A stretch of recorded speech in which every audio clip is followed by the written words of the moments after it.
call it, the Global Humanities Project, that, as you all know, began in Washington last year and will conclude next June on the campus of another very distinguished institution, Al-Aqwan University of Ifran, Morocco.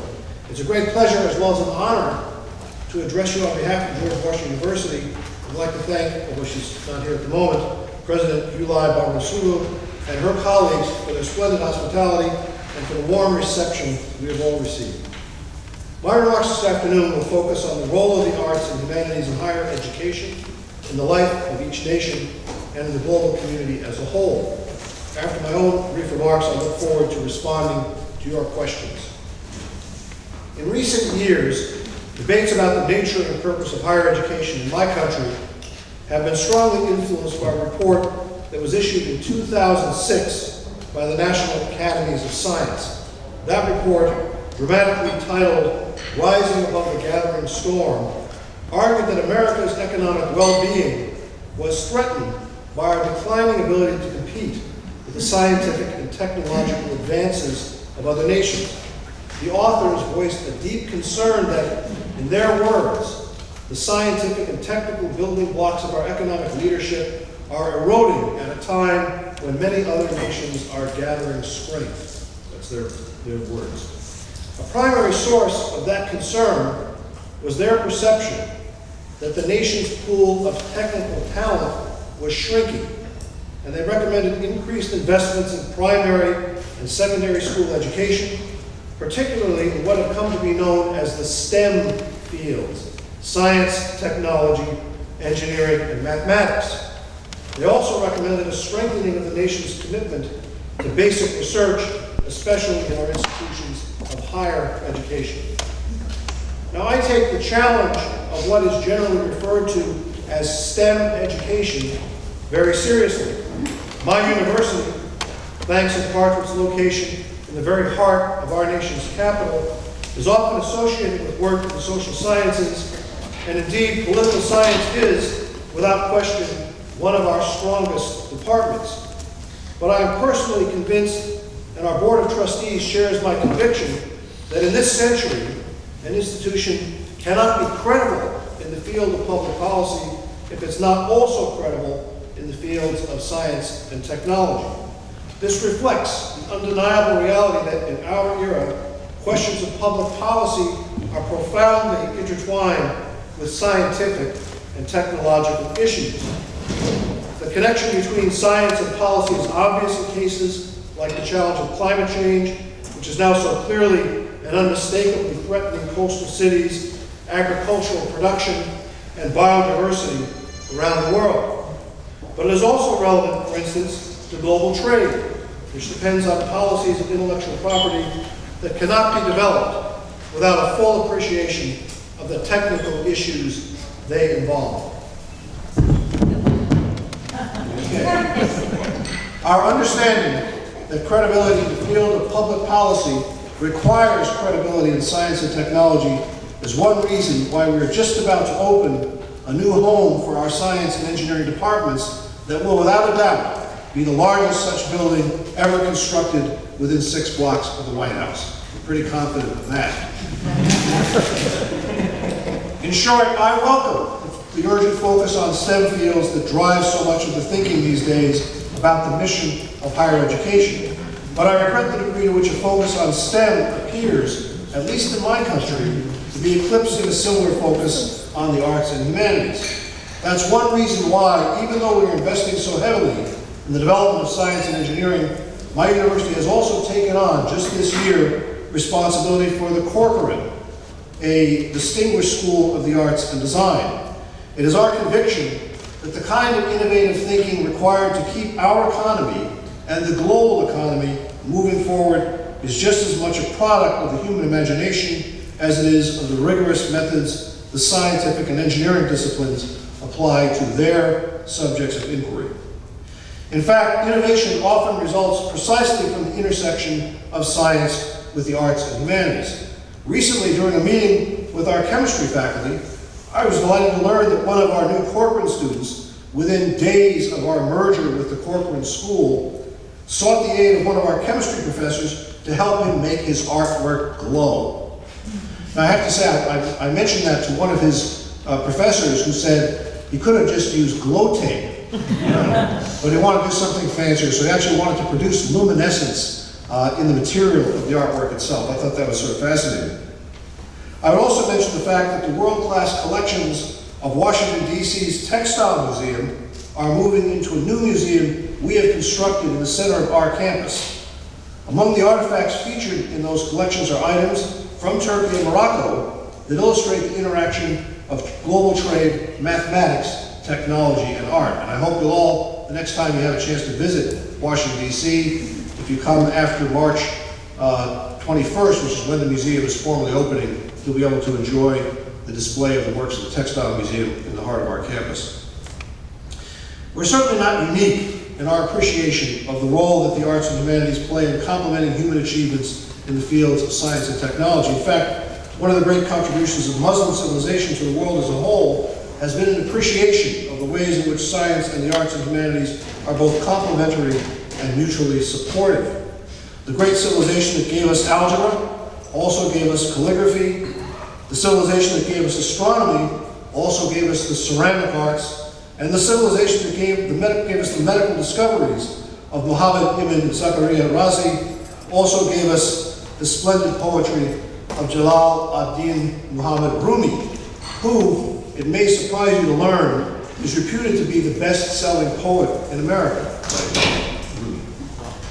The complementarity of the sciences and the arts was fully recognized by the great founder of the Republic of Turkey, Mustafa Kemal Atatürk, whose commemorative day we just celebrated yesterday.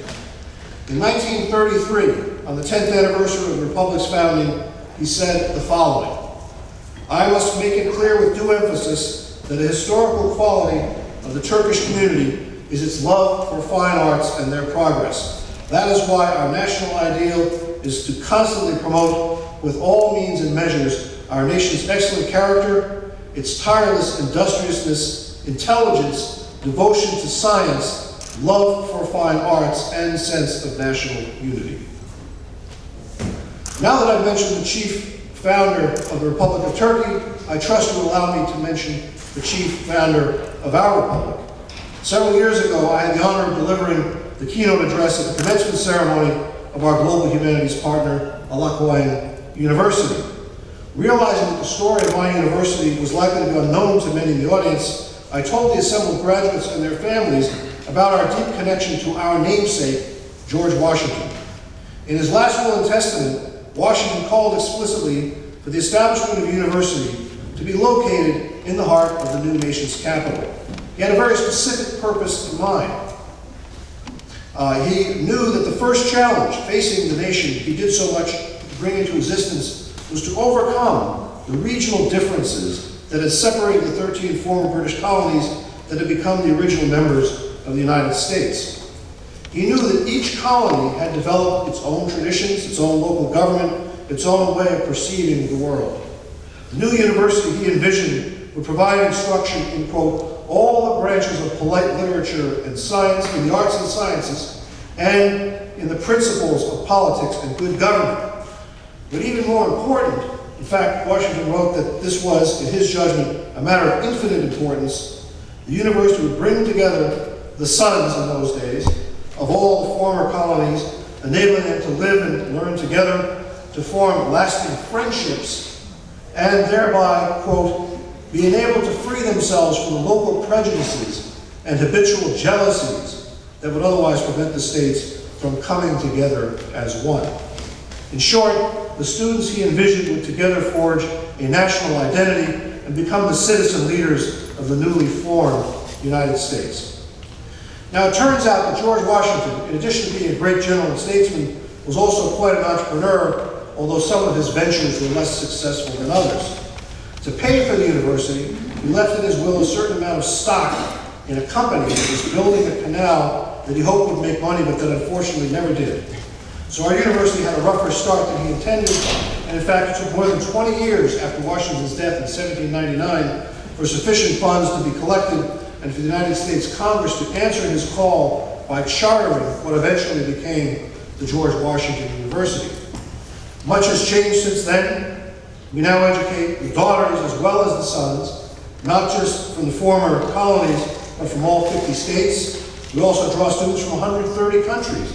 And we no longer train citizens of our country alone, but citizens of the world. In fact, the truly global nature of our vision is one of the most important features our three universities share.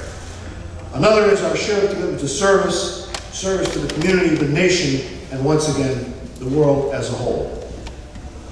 In bringing George Washington into this discussion, I'm reminded of the profound role that he and his contemporaries played, not only in establishing our new republic, but in articulating so many of its defining principles. And I am reminded of how important the humanities are to understanding both the context and the meaning of those values and ideals. We Americans revere the brilliance of Thomas Jefferson's Declaration of Independence. We return again and again to the compelling logic of the Federalist Papers written by Hamilton, Madison, and Jay. But those authors and those documents could have emerged only from a citizenry steeped in the study of philosophy, history, and literature, in short, steeped in the humanities. Consider the idea that most defines the United States as a nation and a people, the idea of liberty. That concept did not arise spontaneously from colonial pamphlets and newspapers. It was drawn from the wellspring of the humanities, the philosophy of Aristotle and Locke, the history of Tacitus, the literature of Shakespeare, the voices of the biblical prophets, even the poetry of Virgil. Jefferson himself owned and famously drew inspiration from a copy of the Holy Quran. But if we as a nation forget that heritage, we will sooner or later lose our ability to understand not just the origins, but the very meaning of the principles on which our nation was founded. In short, the humanities play a critical role in ensuring the nation will understand and remain true to its founding principles. But the humanities play another equally essential role. They introduce us, all of us, Turkish citizens as well as Moroccan citizens, as well as United States citizens, to the perspectives of others who do not happen to share our history and who may have values and ideals that differ from ours, or from which we can learn invaluable lessons. For that reason, it is especially fitting that we are holding this second event of our Global Humanities Project here in Turkey, the great crossroads of civilizations for so many centuries, and particularly here in Istanbul, where so much of the cultural and artistic wealth of the vast Ottoman Empire was consecrated. Ladies and gentlemen, the humanities are not our salvation. Precisely because their origin is entirely and admittedly human, they cannot be the voice of the ultimate reality as the Abrahamic religions of Judaism, Christianity, and Islam understand that reality. And they cannot provide a blueprint for how human societies ought to be organized. Attempts to use the humanities as a substitute for religion or a blueprint for society have always failed. But what the humanities can do is both impressive and indispensable. They can remind us of the deepest values and ideals on which our nations were founded. They can criticize the ways in which those values and ideals are all too easily forgotten or betrayed. Indeed, they can criticize some of the very assumptions from which those ideals and values emerge. And they can teach us to listen with the fullest respect, compassion, and open-heartedness to the values and ideals on which other nations were founded. In that way, they can help us not only coexist, but flourish together in the world we share. Teşekkür ederim. Shukran. I'm ready for questions and answers. Thank you.